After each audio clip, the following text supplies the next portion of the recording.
My radio journey started in 2011 when I was in Adjumani in Uganda as a South Sudanese refugee.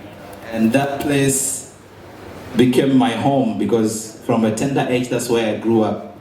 So they started the radio station called Radio Amani.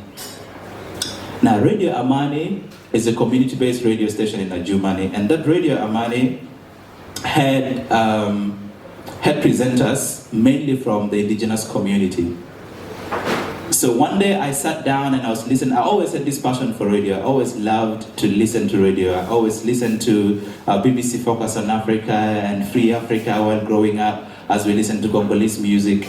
And when I heard of Radio Amani being opened in Adjumani, I was like, okay, maybe I could try my luck, but I didn't have any radio experience. One, I had just finished Senior 6, and I had no experience being on radio. I had never entered a studio.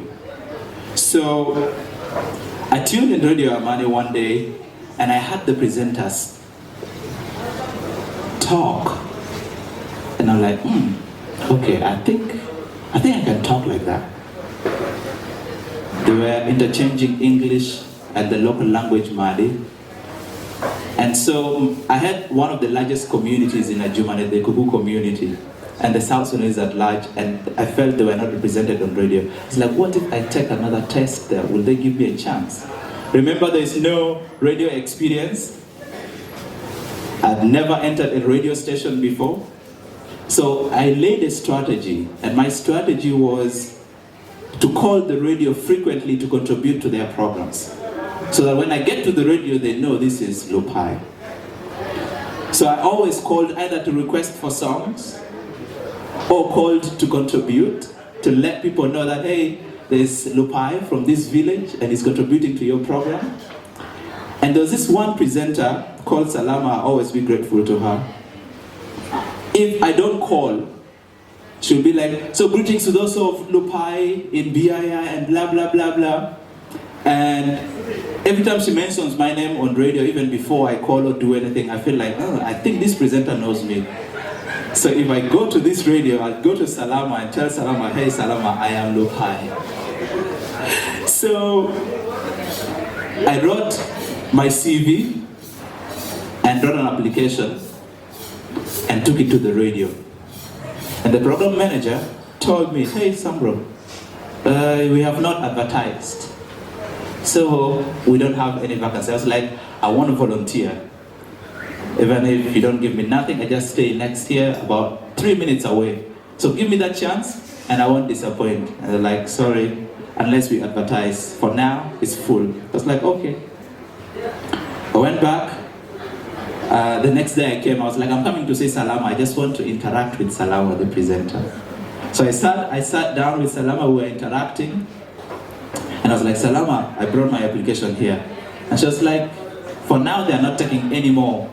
But in case there's a chance, we'll give it to you. I was like, okay.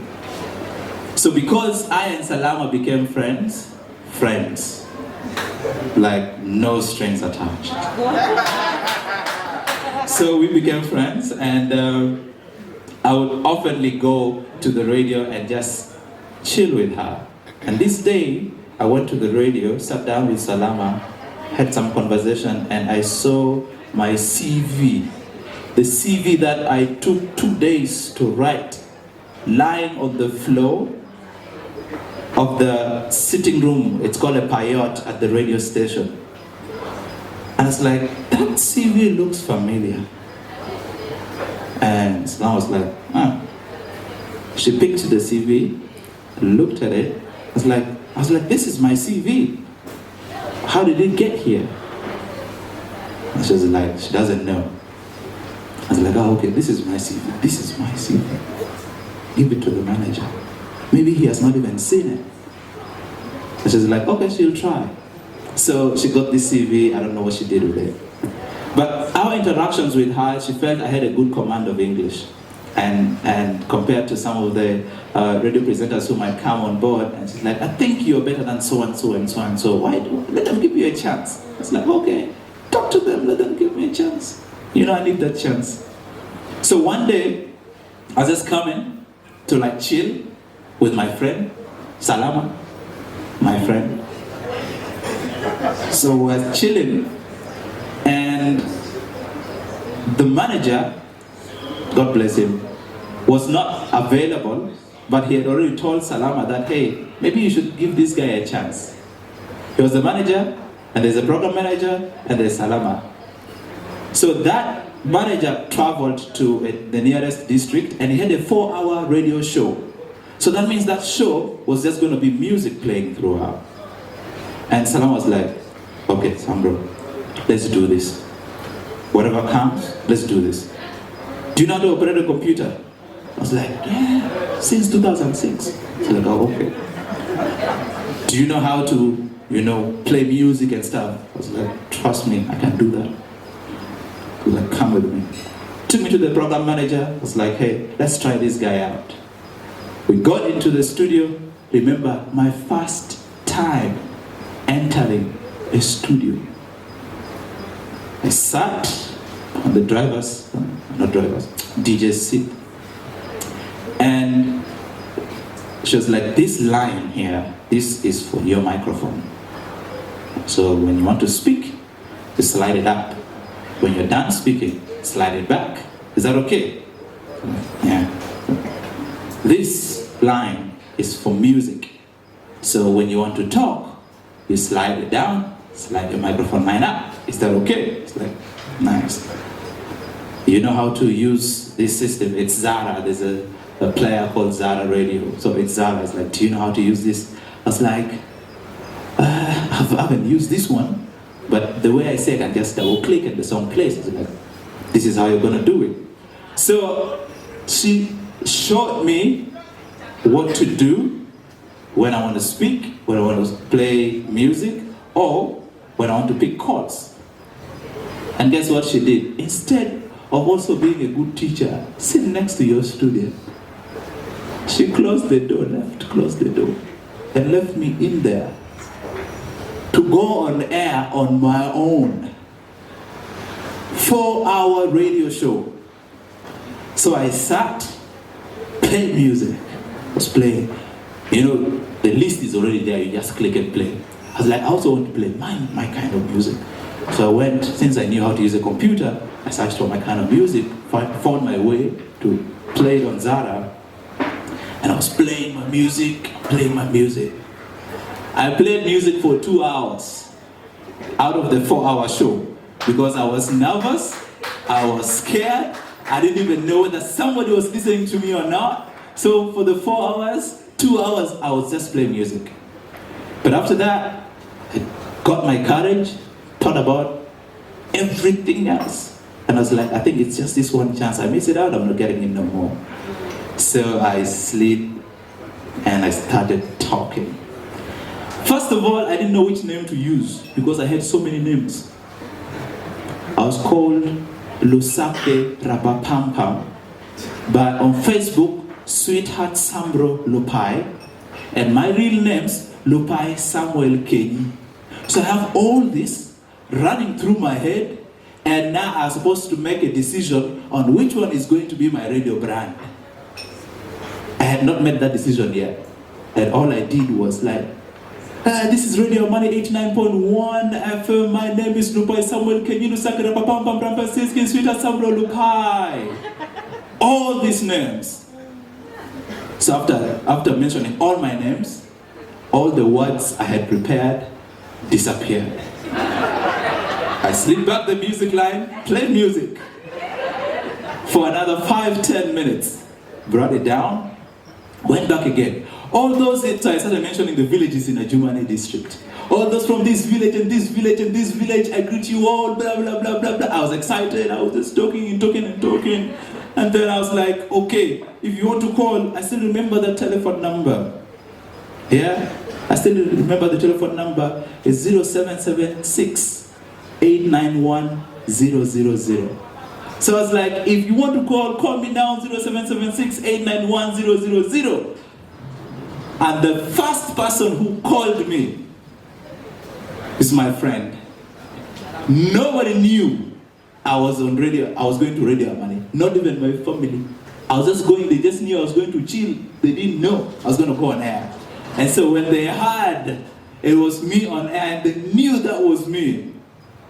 So you know, as being a refugee, we have food ratio that is usually given to South Sudanese refugees out of the country. And that day happens to be the day our camp was getting food ratio. Okay? So this guy did not differentiate Lupai on radio for that moment and Lupai that he chills with in the village.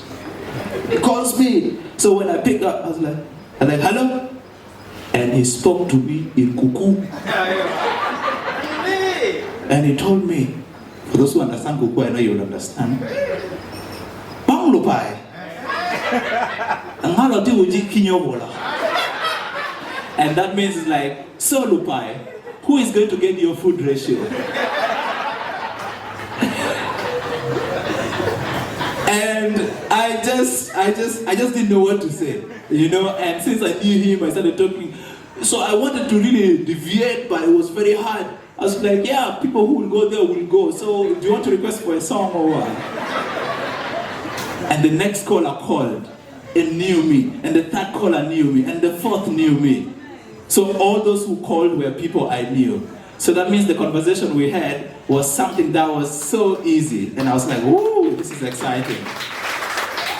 So I got too excited that I reduced the amount of time I use for playing music, because I want to talk to the people.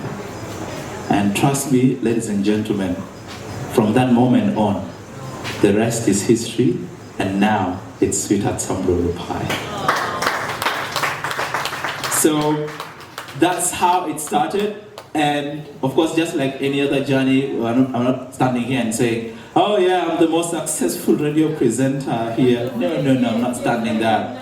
What I'm trying to say is that it's been a journey, and I think it's also good for me to share it, making 10 years. It's not been very easy. It's been me being off sometimes and also coming back on. And also when I got here to Juba, my first radio that I went to on air was Capital FM for just one day. And then Voice of the People snatched me the following day because I had no contract and they offered me contract with some money. I was like, oh, I'm getting paid for this. So I started working for Voice of the People, for those who knew VOP, 97 FM. And then after that, I went to school, came back, worked at Capital FM, 89, worked at Classic FM, worked at City FM, worked at iRadio, and now it's Advanced Youth Radio. And guys are like, Sambro, just call yourself the radio prostitute. Because you're moving from one radio to the other here in Juba. I've moved almost all the radio stations here. You're only left with Radio Miraya. I was like, I think I also need to go there to make it complete. So that's it. That's been my radio journey. And I think now it's time to not only interact in closed doors with people you can only hear, but it's time for us to also interact with live audiences. And I really need you to give that very honest feedback. So that's 10 years of Sambro, and now it's 10 years of South Sudan that we are going